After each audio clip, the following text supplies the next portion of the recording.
welcome to the Upside Down People podcast, Sarah. So glad to be having a conversation with you today. How are you going? Oh, I'm going good. Thank you for having me.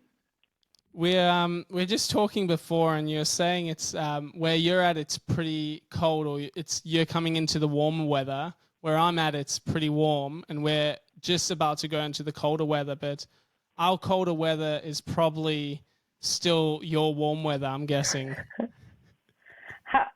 Yeah, it gets like pretty freezing over here. And this is the first time I grew up in California and then I lived in Florida for a bit. So now that I'm in New York, winter is also very different for me too. Right. Yeah, I'm not used to being like frigid. Right. I spent a bit of time in California a couple of years back, and I just remember there being no clouds in the sky. We're sort of in Costa Mesa area, and it was I was like, man, it's just blue skies all the time. So I can imagine New York is quite the shift. It's definitely different, yeah. But I love it. It's like, even though it's so different, having the seasons, the fall, the winter, it's been really fun. I like it. Nice. So what brought you to New York then? Long story short, Jesus. Awesome. Truly, yeah. We can maybe get into it, but yeah, that's what brought me to New York. Yeah. Well, I'm keen to get into it in a second. Before we do, maybe a good way to start for our listeners, I like just adding some humanity to our guests. So just sharing a bit about yourself. So you're obviously a musician. You're really talented at your craft. But maybe you can share a bit about what you enjoy doing. I know you work a 9 to 5 as well, so I can imagine there's a tension between the two as well. And yeah, what do you do in your free time? I just loaded up a bunch of questions there for you, so feel free to pick whichever one you want. Sure. So, it's funny because I feel like a lot of times people like maybe assume that like my life looks different than it does. But yeah, basically every single day I just wake up and I have to work my job. I work from home, so it's nice. So I work from home and of course, like I have a lot of flexibility and stuff in that. But yeah, I work my job. I try to do the best I can. I will say it's hard, and especially now that I've really come to know that music is what I want to do. Because up until like not even that long ago, maybe like late last year, I always just was like, I'm gonna work a job and I'll do music when I can. But more recently, I was like, you know what? No, I think music is like what I'm supposed to do, and I really would love to do it as much as I possibly can. I'd love to play more shows and yada yada. But so what I do now is, I just work my job. I love hanging out with my friends. I love spending time with them. One of my best friends randomly moved like 200 feet away from me, so she always comes over. I go over there. I love spending time with her. Recently, I've been getting into I love going to live music and listening to that. And awesome. I like what sort of live music? Oh, I went to this. It was like this, like kind of like jazz band kind of thing. Right. It was cool. Yeah, I just started going there. Usually, like I'm always busy and doing things, but I've been trying to be more intentional to do like more like fun activities, like I don't know, like going to like live music and stuff, because I feel like for whatever reason, haven't gone that much to see live music, so it's been really fun. Nice. And New York's a really good place for that, especially things like jazz as well. I had a friend from here who is tossing up between either moving to London or New York.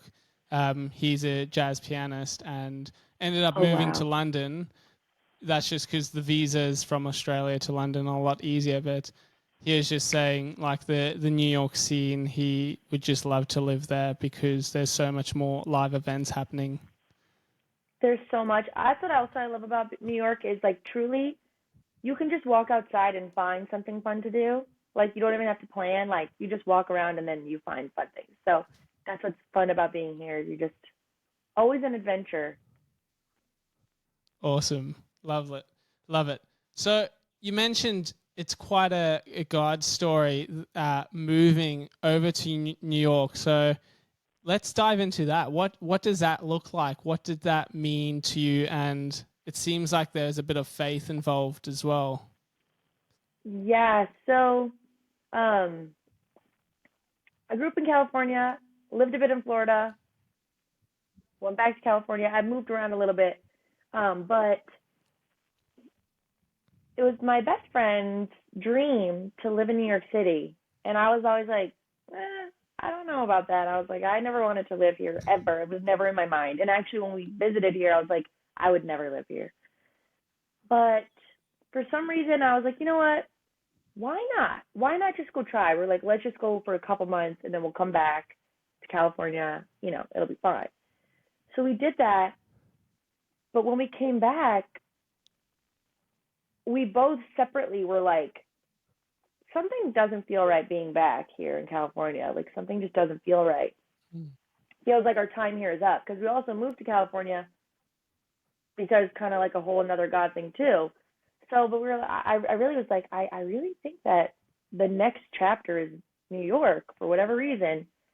And anywho, but I was like, I'm trying to be where I am, right? I don't want to like think about somewhere I'm not and like, you know, just I'm like, am I Yeah. just chasing like New York because it's fun or this and all, you know, trying to like look at my motives and everything. But ultimately, I just was like, I think my chapter in California is done, and there's a purpose that God has for me in New York, and I actually feel like He gave me so many visions for New York and being here, and yeah, so one day it was funny, me and Logan, this is how like I just know, like just had to have been God because we're walking on the beach. We lived in San Diego, so it was like Carlsbad Beach or something. Beautiful day. We're taking a walk. We're Yeah. literally right near the ocean, you know, and we're just walking and we both just look at each other. We're like, we are not supposed to be here. And we're like, we're supposed to be in New York. And so we just like talked for like hours that day. And then we were like, we have to go. We have to go. So she's like, you know, when our lease is up, you know, let's do it. And I was like, no, we got to go now. So Yeah. we were like, okay. That's awesome. I was like, I was like, God, I don't know how in the world we're gonna do it, right? Because it's hard to get an apartment here. It's expensive. Like, just the moving process alone is like so much money because it's like you have to pay so many fees and yada yada yada, move all our stuff. So I was like, I don't know how we're gonna do it, but God, I know that you're gonna get us there because I like the second we made the decision, I just had peace in my soul of like that's where I'm supposed to be. And then Awesome. days later, God literally provided financially. Like just it was just crazy stories and everything just worked out and then now we're here. So yeah. That's crazy. That's so cool. So how did you like how do you go about doing that not knowing what's going to be in the state that you're moving into? There's sort of just this almost like a recklessness to it. Not in a negative sense, but in a sense of like that adventurous spirit. Mhm. I so yes. You know what started it really is okay, again, and I'm not lying when I say these stories. God really has been telling me to move all these places. Like I just know it. So when I was 15, I moved to Florida, and that was another just like process with God and feeling like He told me to go when I didn't want to. There was nothing I didn't want to move to Florida. Why would I? No offense to my Floridians. No offense to my Floridians, but like, why would I want to move to Florida when I live in Southern California? I had family there, Right. but you know what I mean? But like every other reason was just like, why would I do that? You know, I had all my friends in California, everything. Anywho, um, but when God gives you peace about something, even though you have no idea what it's going to look like, you just know it's going to be okay, you know? And Yeah. um and I do love adventure, right? And I also, so again, when I was 15 and I moved to Florida, that was the time in my life that I realized that nothing that I all of the things that I had planned or even thought about, just naturally, right? I was like, "Oh, I'll go to this college, I'll do this, I'll do that." Once all of that was broken because I moved to Florida, I was like, "Oh, everything I even thought about that my life was going to be, it's not going to be anymore." I was like, "Okay, Wow. like now I have no idea what the future's going to hold, but to me that's like so amazing because I would have never expected me to be where I am now, but I'm so grateful because I truly couldn't have dreamt it. Like I truly couldn't have even thought it up. Like, and so I'm like, I Yeah. just know that God has amazing plans. Even if even it's not like life has been amazing and perfect, right? There's been a lot of hardship and pain still, but I just know that God is always going to take care of me, and life is just, yeah, I don't know. Just I love not having plans for the future, to some extent. That's awesome. Because Yeah. yeah, because no, go. Ah, I'm no, just asking you. I was just gonna riff off that. I think there's an element of trusting in God to come through when you don't have all your plans set out, right? So it's like you make your plans in pencil, but then ultimately it's like it's this childlike faith, which I think is beautiful.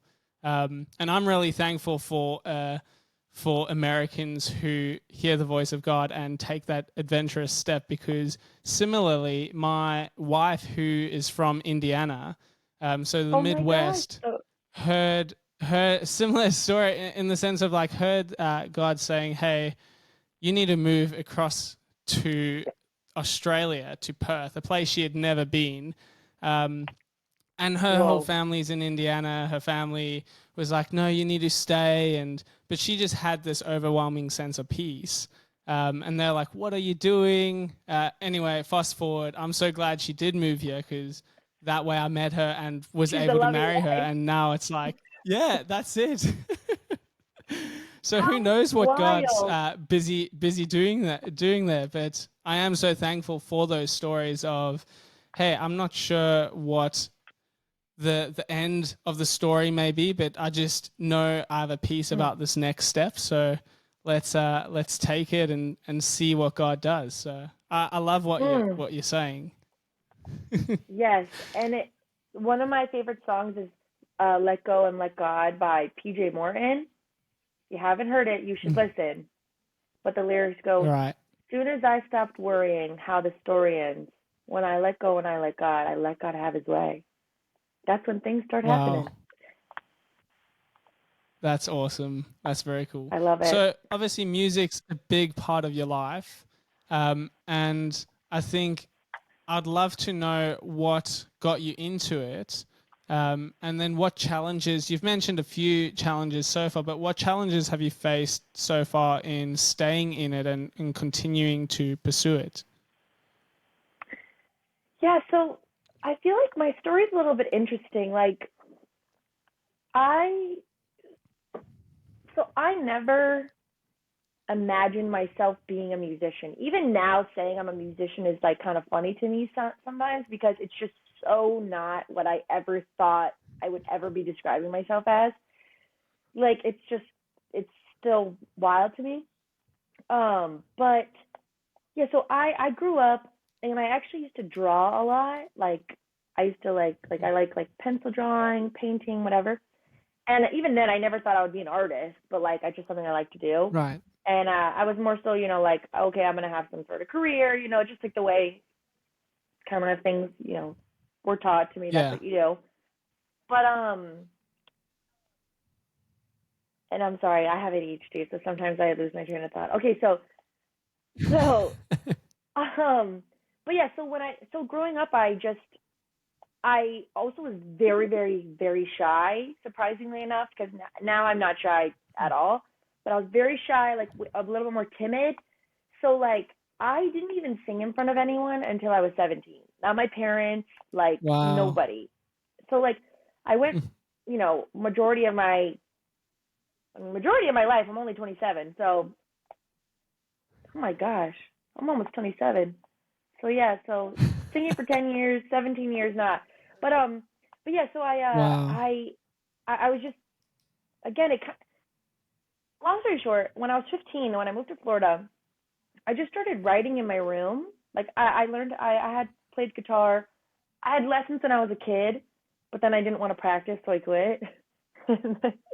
When I was older, my friend taught me some chords when I was like maybe 14. So then when I moved to Florida, I would Brilliant. play those chords she taught me. And all of a sudden it was just like I had a lot of like internal turmoil, you know what I mean, I guess, and I just started writing, and it would just like help me process what I was going through, and I never really had that way to process before. And so I would just write just what I was feeling and like whatever it was, and I just started writing songs and playing them and singing to myself, you know, when nobody was home, I'd be singing and all that stuff. And like, like when nobody was home, I was like 15, and I would be like, I lived with my grandma for a bit, and I'd just be like in her house, just like pretending I'm singing, you know, just like singing my songs. It's funny now looking back, but yeah. So then finally when I started singing, you know, in front of people, and I shared my songs like with people in my church and stuff, um, then they were like, Sarah, that's really good. And I was like, well, really? Like, it really is? Like, oh my gosh. And then people were like, you should share it, and you should like, you should. There was like this Tampa Bay's Got Talent, and that's where I live, Tampa Bay. And they were like, you should join. Four different people were like, you should join the contest. You should join the contest. I was like, oh, okay. So I did, and I got chosen to play at this contest. Wow.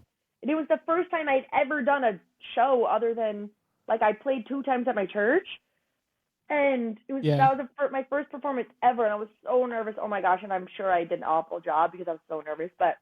Um, but yeah, so then I just was like, you know what? Maybe people like it, you know what I mean? Like, but I was like, you know, maybe I'm just gonna put it out on SoundCloud or something. And I was like, you know, and whatever happens, happens. And, you know, if it's good, great. Like if people like it, they like it.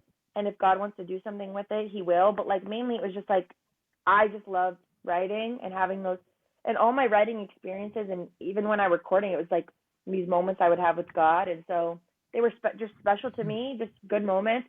And I was like, I'll just share them and whatever. And then I kid you not, that's just kind of like then it's just like now I'm here. Like I don't really have I never Wow.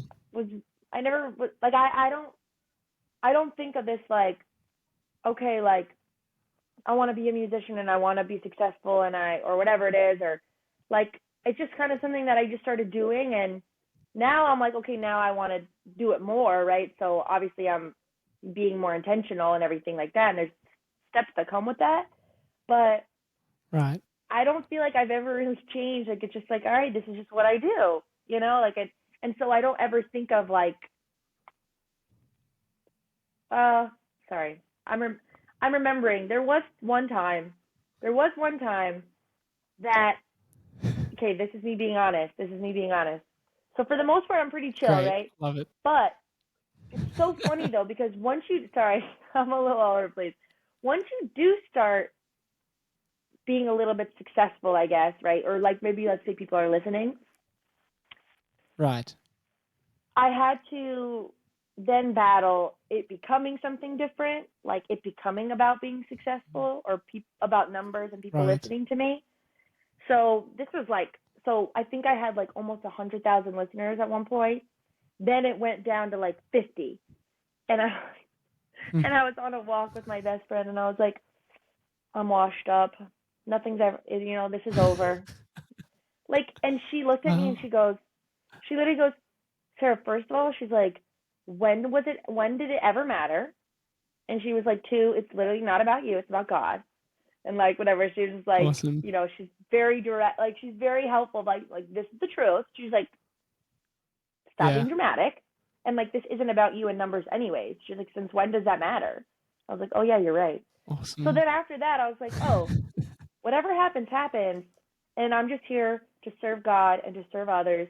And anyways, that's it. Okay, sorry, that was a really long answer, but hopefully That no, that was brilliant. I think like there's so many things there. Like I love that friendship that you have, because I think it's so grounding to have a friend like that, to be able to like push your affections and your desires and even your insecurities to the right place. And yeah. I can imagine as well being a musician, where you talking from a vulnerable place. So you're making music, and it's part of your life, it's part of your soul, and then you're just putting it out there for people to judge you. So if you are really attached to it, I can imagine if you don't have that grounding and that security, um, then it could be a really scary place in terms of like who knows what could happen. Like you're saying, you could have 100,000 listeners on one day and then 5 on the next, and that could play a big part in who you see yourself as. So no, I Mm, love what you're saying there. And I love how you also mentioned there's a connection between the outworking and understanding of your faith and the music you create. Maybe you could share a bit about that process and how that looks as well. Unpack that a bit. yeah, so I mean, I feel like, yeah, God, let me think, because it's an important question. Um, but yeah, just I think the way that I've been able to, mainly, I think the main thing for music is that it allows us to like step into the channel of sorts of like God's presence, in a certain Mm. way. Like, you know, it's wild, like, even when, when they put the pads on, in worship, and they joke about it, right? Like, let me put a pad on it for a spiritual, but music really does something to your soul, and it really opens up some sort of Mm. like channel to God. And yeah, so it's just I just think there's just things, and there's things that he tells us, or just God is never going to tell you something different than he's already said, right? But like being able to maybe experience it for yourself, right? Or hear it in a way that you understand because of music, like, I think is just so special. And Mm. but yeah, so I mean, to me, nothing in life is disconnected. It's not music and then my faith, right? It's everything is Mm. intertwined. Like, God is in me, and God is outside, but everything is him. Like, and so everything I do is an outpouring of him in some way, right? Because he's in me. Mm. And right, if I'm, if I'm dead to myself, which sometimes I'm not, but if I'm dead to myself and he's alive in me, then everything I'm doing is him moving through us, So, um, yeah, I mean, I just I think that like ideas of like the ideas of God becoming reality in us, you know what I mean? Like, is just Mm. like what our life is supposed to be. Like, Jesus, like Jesus is a manifestation of God, and now we get to Mm. be manifestations of his presence as well, So anyways, yeah, there's just, I don't know, hopefully that answers like your question of, does that answer your question? Yeah. Okay. Yeah, it definitely does, in terms of just the lens that you put on is like you can't separate your faith and you can't separate the music you create. It's sort of a Yes. part of how you see things, and I think that's a really beautiful way of looking at it. It's not a binary, okay, I'm gonna enter into the presence of God now, but it's this constant outworking, could happen wherever you're at. Yes. 100%. 100%. Beautiful. Yeah. No, I love that. I know it's almost time for you to clock in to work. So I'll Oh ask a yeah. question about. Thank you. I Thank don't you for want to get you reminding fired or me. anything like that. I just put a little note here as well, just to remind myself. Thank you. Oh my gosh, So perfect that's timing. I know Let me just check my emails that's really quick. obviously go for it. I'll just Okay. ask questions while you do that. Well, No, we're good. I can I imagine already that's a, checked them a this bit of a morning. tension. Great. It's a bit of a tension in terms of so you're becoming increasingly more successful and more popular in the music that you create, and you're still holding down a 9 to 5. Um, how does that look for you? I mean, you're busy doing this podcast now with myself and multitasking at the same time, clocking in some hours. Shout out to your boss if he's listening. I promise it's flexible. It's flexible. I just technically have to clock in. Um, Brilliant. oh my God. Yeah, no, it has been increasingly more difficult. And you know what? Someone put it perfectly the other day when I was talking to them is because for the most part I haven't really had too much of attention in the sense of like I had my job. I actually like doing my, I like working.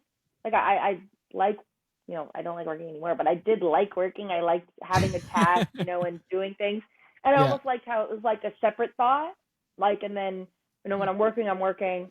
When I'm not, I can do other things. But since again, there's a lot that goes into why I didn't want to do music full time. But now that I've pushed past, fears and doubts and whatever it is, and I'm like, you know what? No, I think that truly the Lord is calling me to do this. Now work is like, it feels like I'm a senior in high school. Like, and I will say that is how it feels. Like when it's your last year and you're like, I know that I'm leaving. So you're like, I Right. am really trying to muster up. I'm trying, because like one thing I've been struggling with is, it's like you have to work unto the Lord, right? Not to men. So I'm Yeah. like, oh God, I'm like, God, I know that that I'm not going to be here that much longer. Come on. No, but I'm still trying to do a good job, right? Because I still have to work hard and do what I need to do. So I really do try. But it's hard. It's like, now it's like every day is like, oh wow, like I'm really trying to like pretend Yeah. like this matters to me. But Ah, because it's just I like, could imagine. because now I'm just like, oh my gosh, like I am made to do music. I want to do it. I want to just do creative things, all the time, right? I want to spend more time. I want it to be like my full focus. I want to play more, and so the, up until now, it's been nice because it's like I do my job and then I go play shows when I can, when I have them, and it's so fun, right? I record when I can, like, and with my remote job, it's nice. Like I can like work, I can go somewhere and then I can work and then just go and do what I'm doing or whatever it is.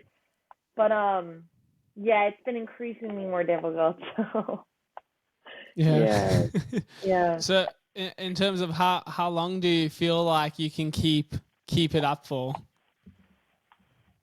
I don't know. I don't even know if I can get to today.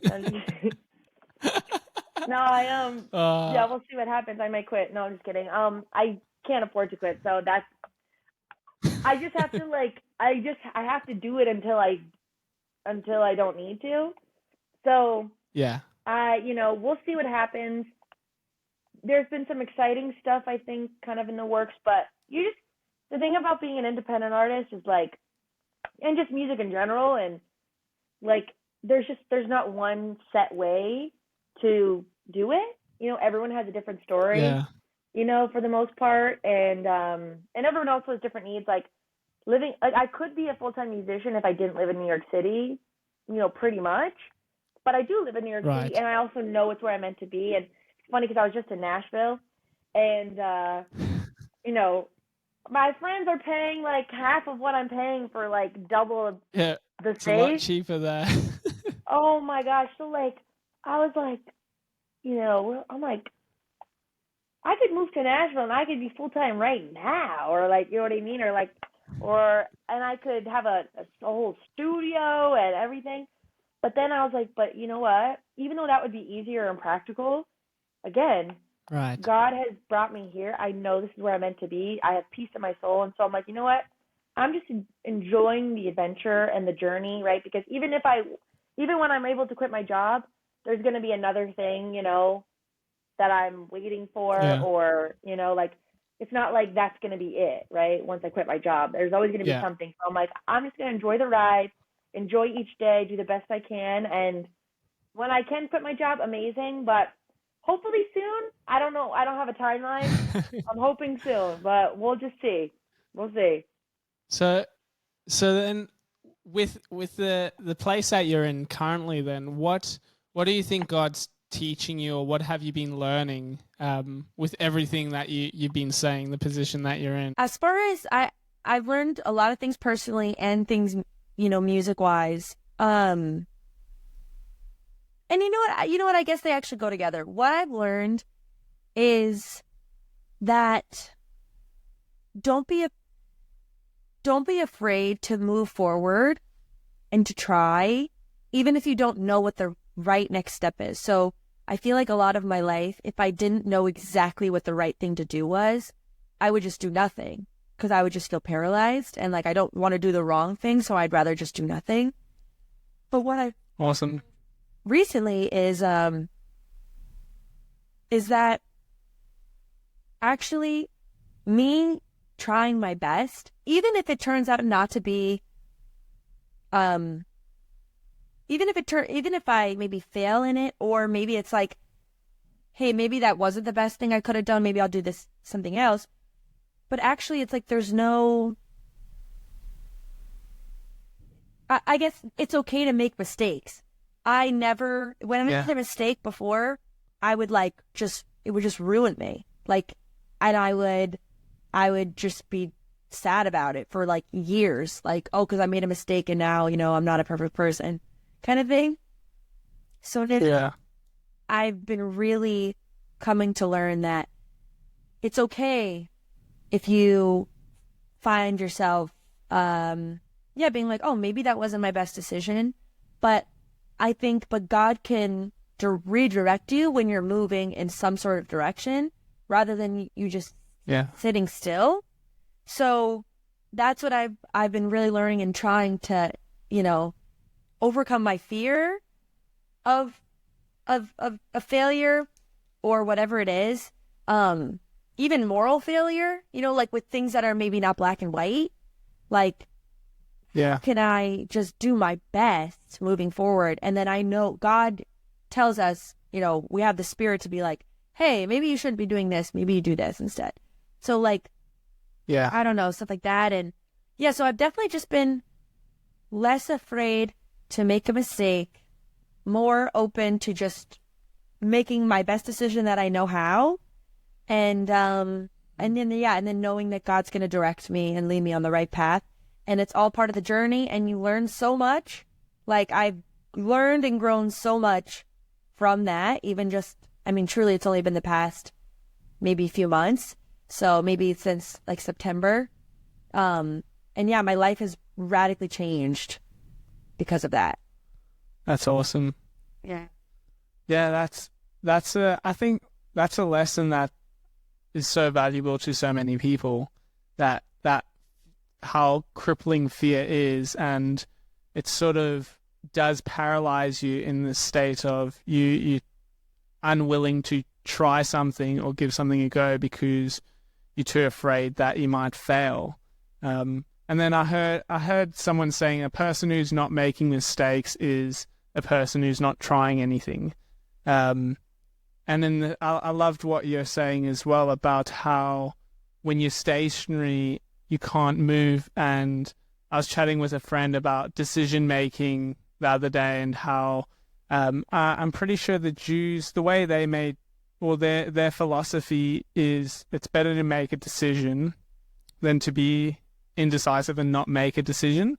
So it, like you read in the Old Testament how they'll cast lots, and that was just a form of like, we don't know what to do, but we know we need to make a decision and go forward. So they'd cast lots and they'd trust that God's sovereignty would be in that decision, and they'd just take that step, and that God would direct them as they moving or as they have momentum. And it's a similar analogy to a stationary car. You can't steer it. It's hard to move. It's impossible to move. But a car that's moving, God's able to steer it in the direction it needs to go.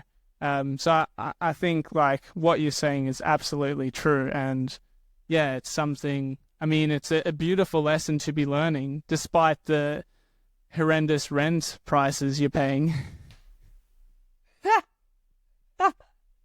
Yeah, exactly. No, but really, truly, it has changed my life. And life is way less scary, I feel like, now. Because I'm not like exactly so afraid of, oh my gosh, this and this and this. It's like, life is way less scary. You live, you learn, and you really just do. You just really just live and learn. And that's awesome. And yeah, I've really grown so much. Like, it's just wild. Yeah, it's been awesome. I love that. So have you found there's been a particular season in your life where the lyrics that you wrote and that you needed to sing were difficult to sing? Yes. When there was one song I remember specifically. I wrote a song called Remember / Tasted and Seen. And the thing is, like, I'm never usually nervous, or like you were talking about, you know, sometimes it's like scary to put your songs out there for people to judge them. But for me, it's kind of like, yeah, I really don't care what people think about them, because it's awesome. It's my story. So I don't really care. Like, if anyone had anything to say, like, doesn't matter to me, because it's my story. It's true to me. And, yeah. But I mean, yeah, of course, like, I have a lot of harder song, like, you know, that song, Remember, Tasted and Seen, it's kind of like even questioning, like, God, are you there? Like, do you even exist, kind of thing? And so those lyrics were hard to sing. Of course, you kind of get nervous. I will say those are sometimes you get nervous, like, oh, you know, has anyone else ever had this thought? You know what I mean? Like, and yeah. And just in general, because I was going through it, it's like, that's a hard thing to wrestle with. But, yeah. And then I had another song that I wrote that was just very personal about, like, my life and, like, a relationship that I had, like, with a family member. And I haven't recorded it or anything, but that was very difficult to sing. I chose to sing it one time in a small space I was in, because it felt like a good place to share it. Like, it could possibly encourage somebody. So I sang that, and that was very hard to sing. But anyways, I know that's very vague, but ultimately what's so interesting is, I think because from the beginning, I've always I don't think too much about, I don't even think about other people listening to it, really, for the most part.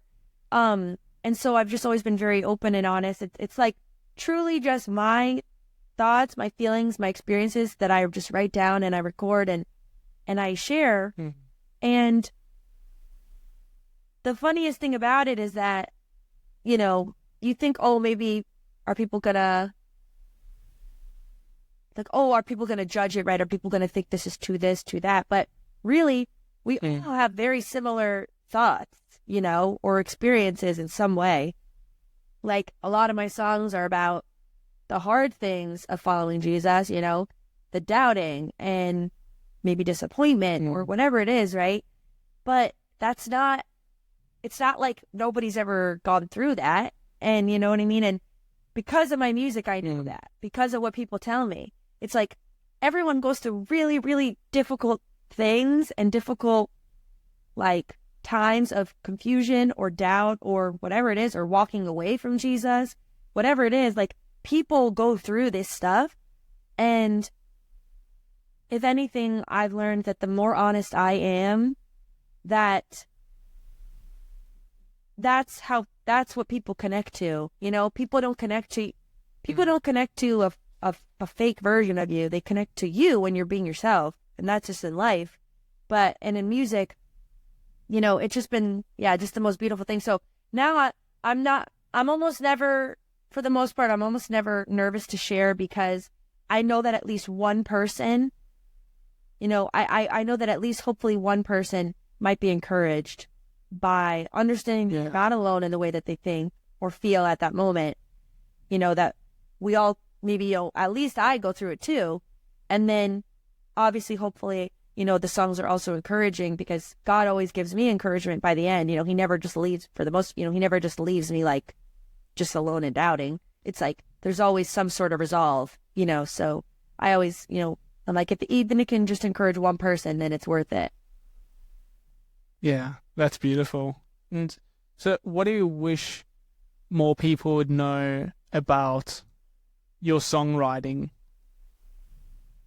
I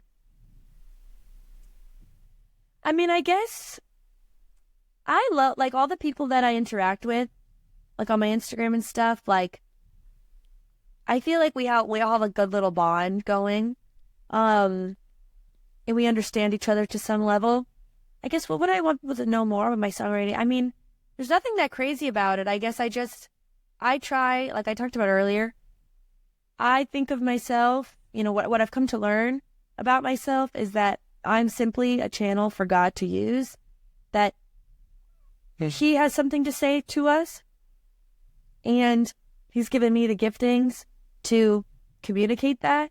So, you know, I try to just be open and let him say what he wants to say. And, or if it's personal, even if it's something that I think I'm writing about myself, I feel like he's in it, you know, he's always in it. And, I mean, it's just, I really, it's not, I try not to overcomplicate anything. I try not to overthink and overcomplicate. Yeah. No, that's awesome. I love that. Another thought I was having while you're talking earlier was, what's something that you didn't expect in terms of becoming a independent artist? Well, there's a lot of things I didn't expect. I didn't expect becoming an artist at all. So yeah. What did I not expect? It's funny, like, truly, like, it's so funny. I really just feel like I just, like, find myself in this random world sometimes that I'm like, I don't even know where I am or what happened. But I'm trying to think of something, like, not negative, because my mind goes, like, much more, I expect, like, something negative. Well, it seems like as well you sort of just roll with the punches as well, in the sense of, like, that's the adventurous spirit coming out. It's like, okay, if this happens, then it's cool. God's got me. He'll get me through. Yeah, I don't expect anything. I've been trying to have more expectations, you know, in a good way, you know, but it's funny. Like, I truly, I've been telling my friends this, but I was like, one thing I realized is, like, I really took the saying, you know, if you don't expect anything, you won't get disappointed. Like, I really took that period my entire life. So now I'm trying to have godly expectations, right? Or dream sorts. So I'm really trying to go into that. But I guess what I wouldn't expect maybe is that I never expected that I would make so many friends and meet so many people and just have it's very fun. Yeah, that's an awesome one. I mean, at the end of the day, like, I think if we can build those, like, flourishing relationships with each other, there's something so deep and meaningful to be said for that.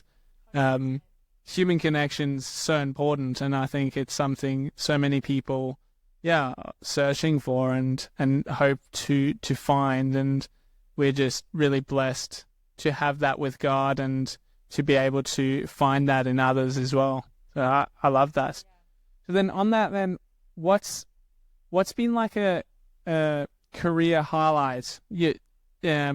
Something that you've just, an event or a show or a song that you've written that's been a particularly like something that you just really love doing. It's just stood out to you and you're like, that was awesome. There's been plenty, because like I said, anything I do ever, I'm like, oh, this is awesome. Like, this is amazing. Honestly, I mean, so I just played last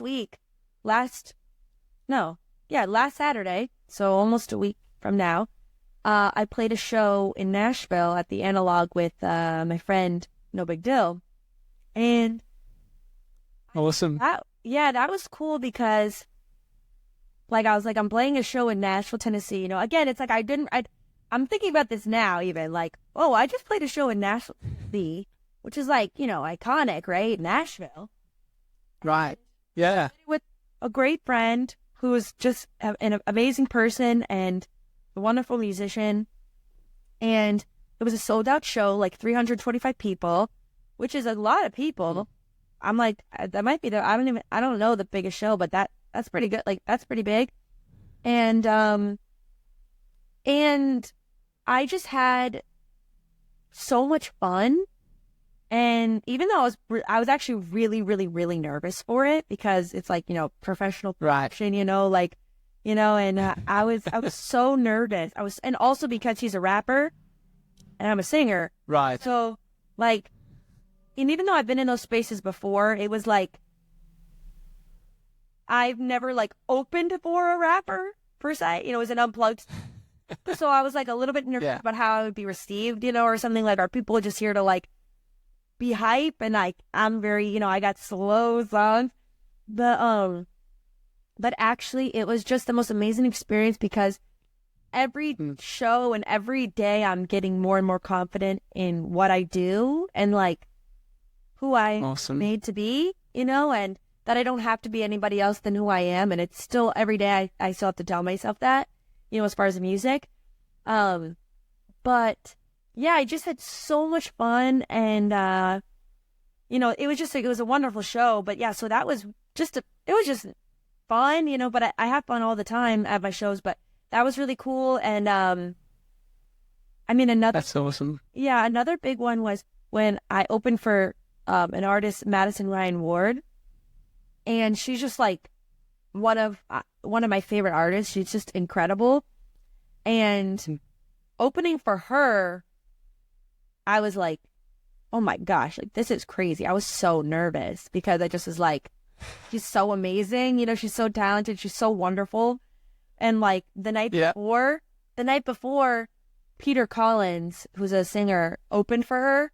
And I was like, oh my gosh, like this is so crazy. I just was like, that was just like some of the most like just incredibly full musicians that I've ever like been in the same space as, you know. Right.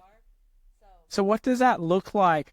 Is it like in terms of when you say that's crazy, is it like a sort of question of who am I to be performing here? Or is it a question of like, I don't know, I don't want to mess anything up because they're so amazing? The Madison Ryan Ward show, I was like, who am I to be here? I was like, I do not belong here at first. But then, so what was so amazing about it is that afterwards, right? And everyone was so encouraging, right? Like everyone was like, Sarah, like if you're here, you're meant to be here. And I was like, ah. Yeah. But after that show, I was like, whoa. I was like, whoa. Like I just did that, you know? I just sang and everyone like was so receptive and everything. So I was like, whoa, that was pretty crazy. It was cool. But yeah, so I definitely always feel like I'm not good enough for that. But then I realized, no, I'm my own person, right? And I'm meant to be here. This is my purpose, you know? And so that was really cool. The show I just did in Nashville, that one I felt like, because I've known him for so long and because like I've been in those spaces for so long, like, right, how this happened. But when I first started music, I got plugged in with all these Christian rappers. So like that space just feels very like normal to me, which is funny. So like That's awesome. if anything, I connect more, to them, or I feel more a part of that group. I guess, but still, I was so nervous, and exactly like I'm like, oh my gosh, like these people are so professional, they do this all the time, and even though I do it right, I was like, oh my gosh, like I'm nervous, I'm nervous, I want to, exactly, I don't want to mess up, and Yeah, that's cool. So in your music, you do quite a bit of collaborations as well with other artists. How do you feel about that, and like what's that process like? Yeah, so it's been great, when I do collaborations, people reach out to me and they want to do something, or like I'll reach out to people. I like it because I think it's always special, to have two different voices, literally and figurative, metaphorically, I guess, like people different places, and you get to sing and like, yeah, or whatever it is. But usually what it looks like is I sing in my room and I record on my mic, and then I send it over to them, and then they do their thing with it, and then it comes out, or vice versa. My friends then do it there, and then they send it to me, and then, we mix it and stuff. So trying to think. Yeah. Yeah, so usually it's all been like that way, because Right. So it's quite a like separate process in terms of, yeah, okay. yeah. So the dream would be to like, obviously, like if you're in the same room with somebody, but I don't live next to a lot of my friends and people that I do music with, so usually it has to be like that. Yeah. No, I get that. It's the similar with podcasting as well, is like ideally like you want to have a face-to-face conversation, and my ideal is like I enjoy coffee or a whiskey or something like that. So it's like coffee in the morning, whiskey at night, and just having a good conversation with a friend. But that's it, yeah. Cheers. But obviously, like, well, Perth is the most isolated city in the world. So it's like no one comes to Perth, and then also like there's just so many other like ways of connecting with people online. So it's like, it's just easier to, when you want to have that conversation, to do that. But yeah, I totally get that. You know who does come to Perth? Your wife. Yeah, she does. Yeah, I like that. And that's all that matters, really. That's all that matters. Doesn't matter. Now you're not isolated anymore because you got your love. That's it. I totally agree, but it's so funny. Like social media is like, there's the goods and the bads. But one amazing thing is that I have so many friends now I would have never met if it wasn't for social media. Like I just would have never met them. But because of social media, there is that, and the internet and Zoom and whatever. The Zoom and whatever. I like sound like I'm 8. Like the computers in the face. Yeah. So wonderful, because again, even us, like we can have this conversation, whereas before this would have never been able to happen. So right. It's cool. I understand exactly. It's definitely different than being face to face, but it's almost it's still like it's cool that we at least get to do this. Exactly. Yeah. It's a positive progress, but I still, you can't beat like when you in person, and there's just there's a different vibe. It's like recording with someone. Yeah, the energy, and it's so true. No, yeah, so true. And like even when my last project that I worked on, my last album I put out, I went to California to go and be with my friend, and we could work on it in the studio together, because we were going back and forth, back and forth, back and forth.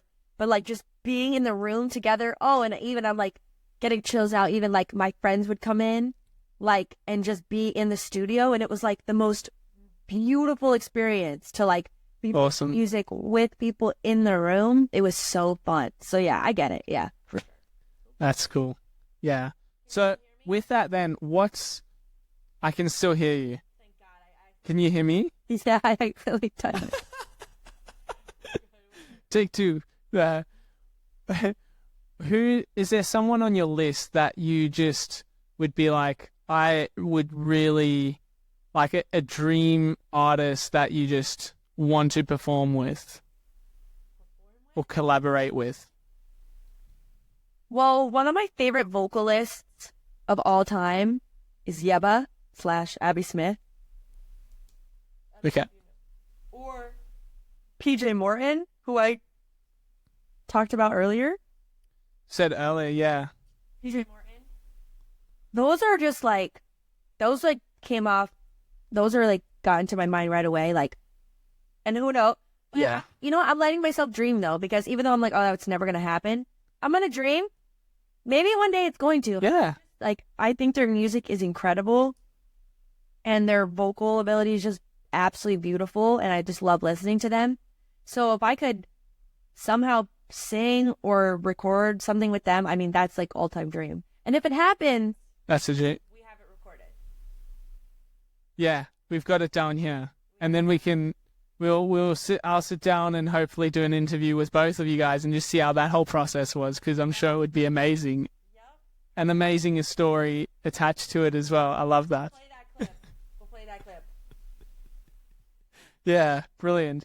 I love that, what you said as well, just you allowing yourself to dream, because I think that's an important thing we can forget to do as well. We can be too harsh of a critic on ourselves or say that will never happen, but really, like, it is a beautiful place to have the freedom to dream. Yeah. No, it really is. It opens up a whole new world. It does. So, just aware of the time, because I know you're probably going to have to start moving that mouse around soon. Otherwise, you might get a call from the other end. What's one question you wish I had asked you, and how would you have answered it? You did great. You asked me a few questions that were good. One question. Maybe, how do I like my coffee? And How do you like your coffee? I like it with hazelnut creamer. Oh, all right. We don't get any creamers here, so You don't have any creamer? you might have to explain to our Australian listeners what a hazelnut creamer is. Oh, so basically it's just like, oh my gosh, what even is it? It's just an artificial made, it's just artificial made in a factory milk, but it's not milk. It's like kind of like cream. Right. Hazelnut tasting cream that's not cream. I don't know what it's made out of. It's made out of something. And you put it in your coffee. But it lightens and sweetens your coffee. It does, yep. And it's Awesome. I love that. You asked me so many great questions, and I can't come up with good questions. That's why No, I really you're the podcast guy. thank you. I have really enjoyed this conversation. And I think, like, bumps and all, I think that adds to the, like, humanity of a regular conversation. Like, if you're thinking you're in a coffee shop or even at home, like, I've got my daughter running around, or you have those interruptions. So, like, I'm completely fine with those sort of things. It all adds to the realness of it. So thanks so much for your time, Sarah. Obviously, your music is on Spotify and Apple, and if people are wanting to find out more about you, where would you direct them to? So you can listen to me on Spotify, Apple Music, pretty much anywhere you stream. You can follow me on Instagram if you'd like. I post a lot of just random stuff on there. But Sarah Juers, you should find me. Have a pretty unique last name. That's really the only places right now. I do have a website. There's Awesome. not much about me on there. So maybe follow me on Instagram. That's where I post like all my updates and everything like that. Yeah. Awesome. Love it. So, yeah, I definitely encourage our listeners to go have a listen of your music. I really enjoy it. And like you said, it comes from a real place of emotion and from what God's busy doing in your life. And I think lots of people connect with honesty and vulnerability, and that's something that you can find in the songs that you write and produce. So thanks for taking this time, and thanks for just taking a step of faith as well in where God's leading you to. So yeah, appreciate your insights and your wisdoms and your laughs and your thoughts, Sarah. Thanks so much. Thank you.